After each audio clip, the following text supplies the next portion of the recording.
Olá, meu nome é Felipe Menezes, sou doutorando em Estudos Literários na UFMG. Gostaria de agradecer às professoras Liz Nascimento e Nancy Rosenchamp pela oportunidade de participar desse simpósio. E a minha comunicação se intitula A Colher, o Objeto e a Desumanização em Primo Levi. Tenho perguntas demais a fazer. Estou com fome.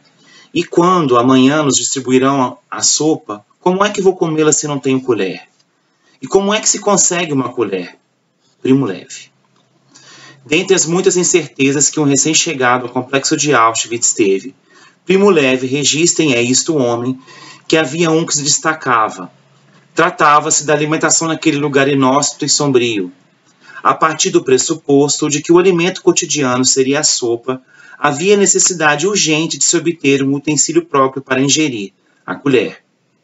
Levi utiliza em seu texto o termo zuppa, sopa em italiano, para denominar essa mistura que era tão aguada que sozinha, segundo ele, bastaria para aplacar a sede dos prisioneiros que a consumiam.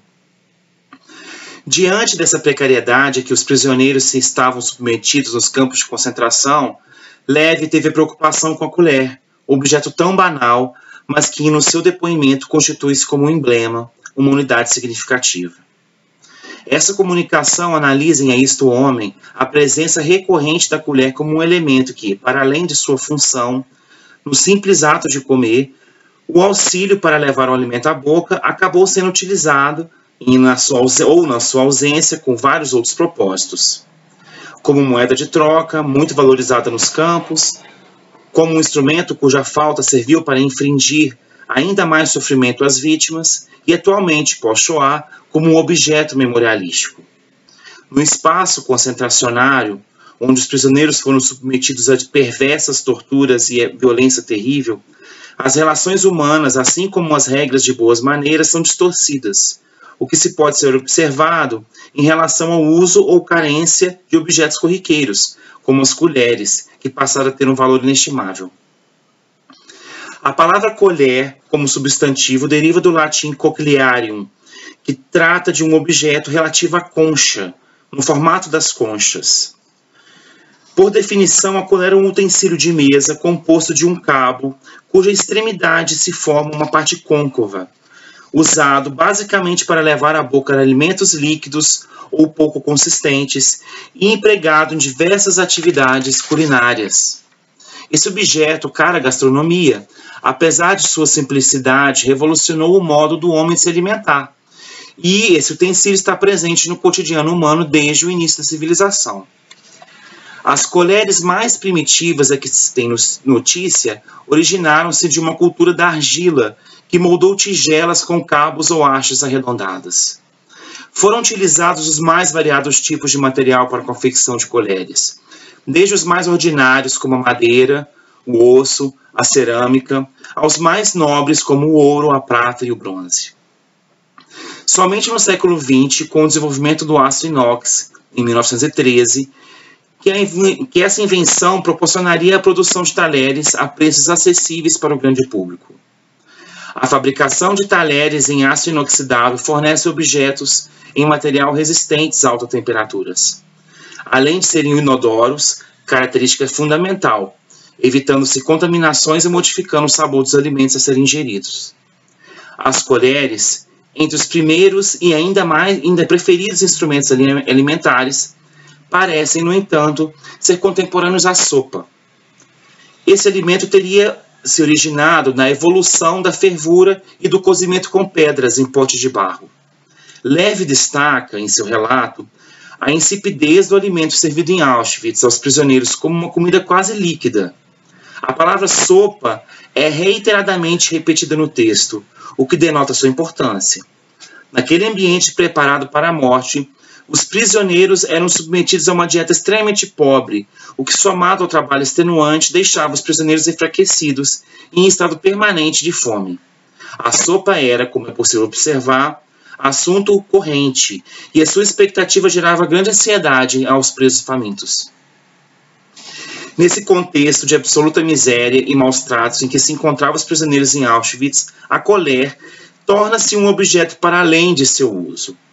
Em isto, o homem leve apresenta muitas situações nas quais acontece esse deslocamento de função.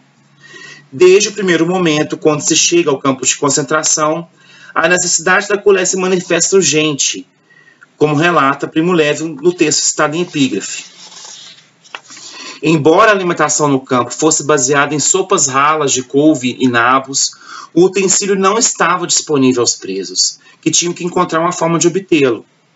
A maneira natural de se conseguir uma colher era pelo comércio informal que acontecia no campo, por meio de uma intrincada rede que contava com o apoio de oficiais, chefes administradores do campo, chefes prisioneiros de vários níveis e contrabandistas. Segundo Levi, o sistema do tráfico de colheres no campo contava com o apoio dos enfermeiros do bloco de enfermaria, o KB. Uma vez que todo prisioneiro, quando se internava para tratamento nesse bloco, devia deixar seus objetos na entrada, como a gamela, a colher, os sapatos e a boina, e que nem todo interno se curava, havia constantemente um saldo positivo na quantidade de colheres, que, de acordo com a estimativa de Levi, os enfermeiros chegavam a receber diariamente, ao que correspondia a arrecadação da venda de umas 50 colheres. No capítulo Aquém do Bem e do Mal, Levi trata do tráfico de colheres, bem como dos demais tipos de contrabando que aconteciam em Auschwitz, como os de cigarros, da graxa ou do tráfico organizado pelos trabalhadores livres externos. O impressionante detalhamento desse sistema de contrabando de comércio, subjacente à ordem constitutiva do campo de concentração, demonstra que era essa estrutura que, embora fosse teoricamente proibida e considerada crime, necessária para o suprimento de uma enorme gama de materiais, inclusive insumos médicos e medicamentos. Parte do que a burocracia nazista se negava a oferecer era suprida por esse sistema informal. Levi descreve como se produziam esses utensílios. As colheres são feitas na fábrica, às escondidas, nos intervalos livres, pelos Häftlinge que trabalham como especializados em comandos de ferreiros e chapeadores.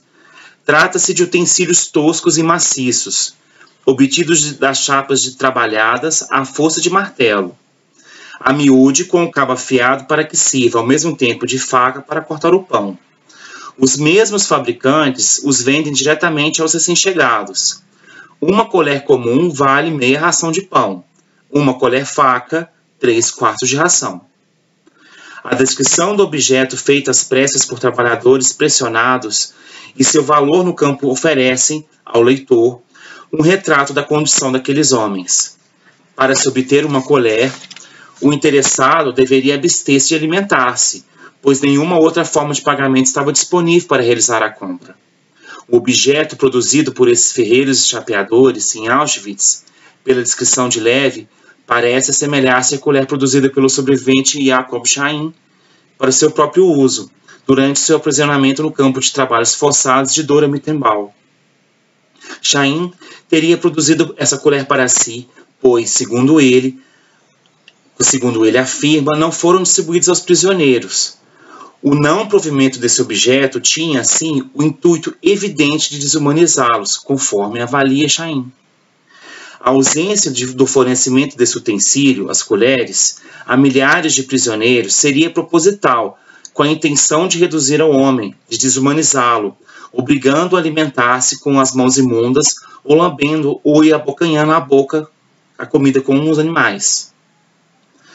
Em Os Fornos de Hitler, Olga Landwehr, a enfermeira relata sua experiência em Auschwitz e comenta a respeito desse aspecto nefasto, quando ganha de presente uma colher.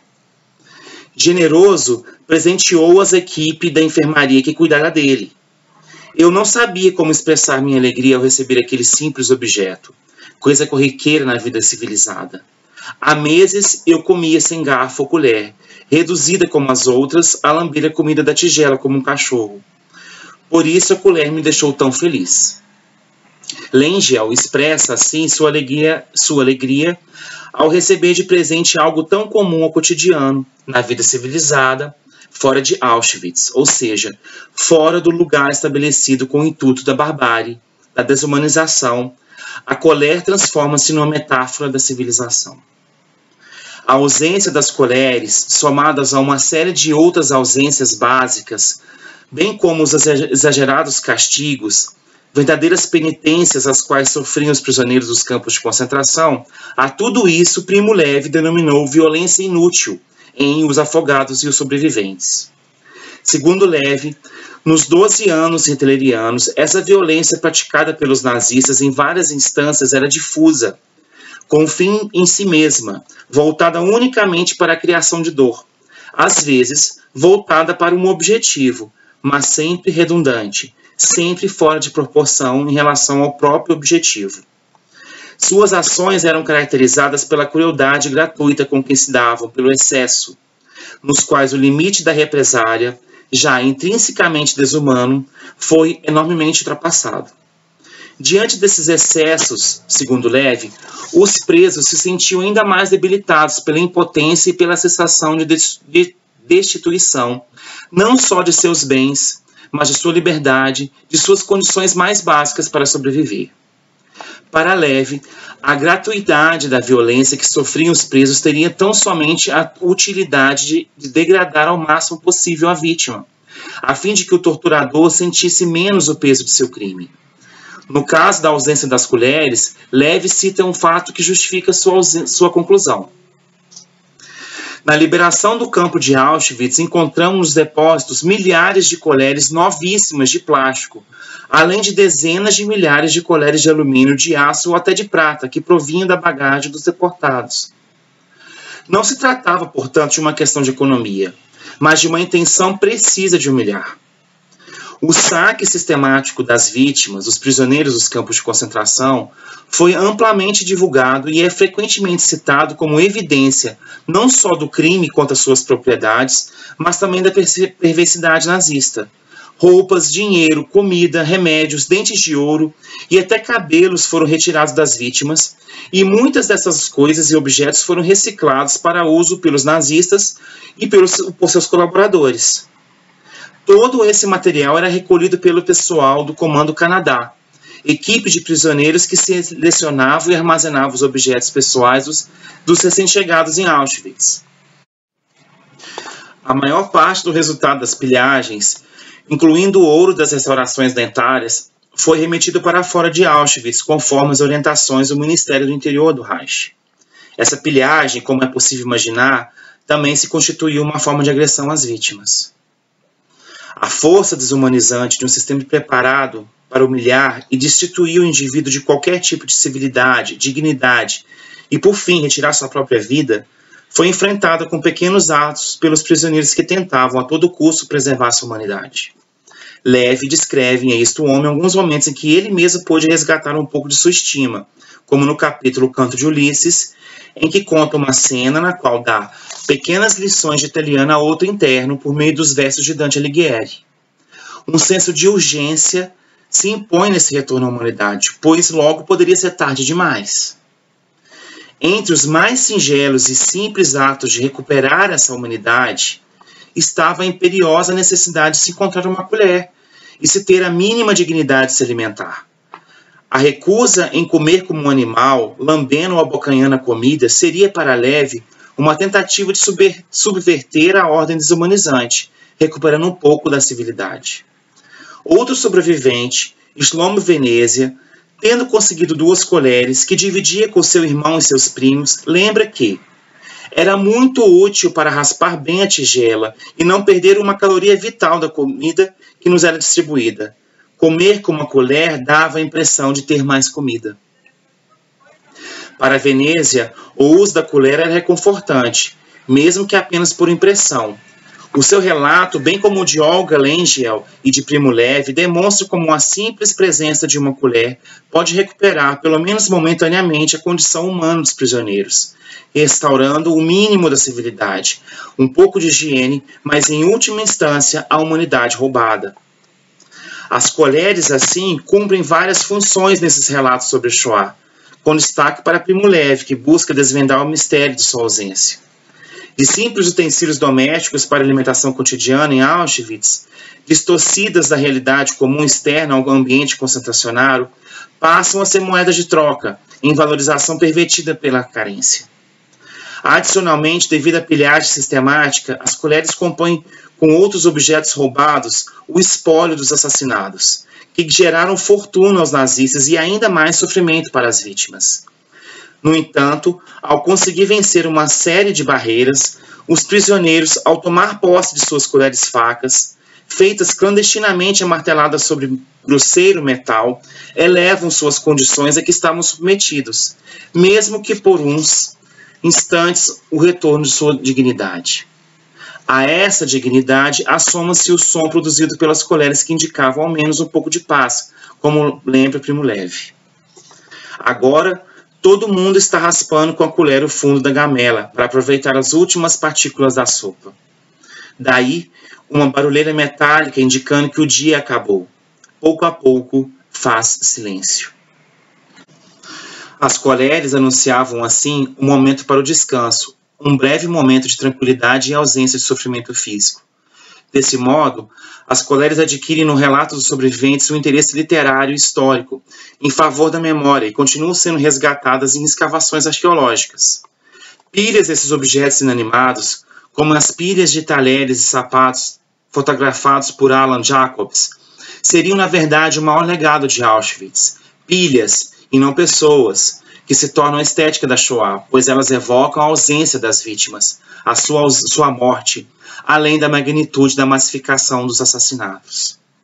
Para além desse olhar sobre o relato do sobrevivente, os objetos, tornados itens de museus e de exposições, incorporam o testemunho daqueles que foram saqueados e falam, para além do tempo, sobre as vozes ali silenciadas. Obrigado.